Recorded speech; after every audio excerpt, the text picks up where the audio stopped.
په دېوه دره کې د سختې مرګونې زلزلې له امله داسې ویرجنې صحنې راټوکېدلې چې د خلکو زړونه یې ودردول.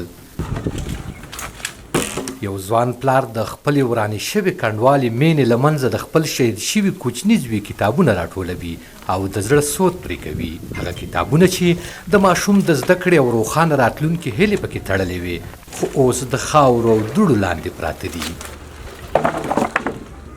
د پلار د زړه فریاد د ورانۍ تر ډبرو هاخوا اورېدل کیږي او د یوې کورنۍ د ورکېدو درد د ټولې سیمې پر اوږو دروند بار ګرځېدلی. احمد شیر کاکا د څوکۍ ولسوالۍ دېوه درې اوسېدونکی دی.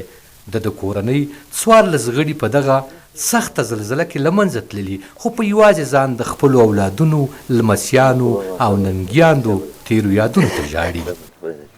یو غرب وشه د غربه سره مالیه الله خیر د خیره سره دونه مې کړي وو چې د کټ نه مې پښې کته کړې وي او نور بیا د قیمت سره مې ماړه چې بیدار کوي په دې وړو ماشومانانو چې زما ته بیا دادا او لالا سره دوی مې وبلدي وو هغه یې ولرو او بل درته بیا دادا ویله دغه نورو وړو په دغه باندې دغه شو. د دغې سپینګیري کاکا په څېر لسګونه نورې کورنۍ هم شته چې دغه برخلیک سره مخ دي، خو له بل پلوه ځینې خلک د مرستندویه ادارو او حکومت د هڅو ستاینه کوي. امارت نه ډیره مننه، د مؤسسو نه ډیره مننه چې موږ ته مسخت رسیدګي وکړله، د هوایي نه یې وکړله او د زمیني نه یې وکړله او زموږ شهیدان یې راویستل، زموږ زخمیان یې په تیارو کې انتقال کړل هسپتالونو ته. امارت اسلامي ته ټول د مؤسساتو ته ډېر د مننه کوم. د زلزله د الله ته طرف نه موږ باندې شوی او ډېر موږ ته دې خلکو ته ډېر موږ مننه کوو، موږ ته ډېر مرسته یې وکړله.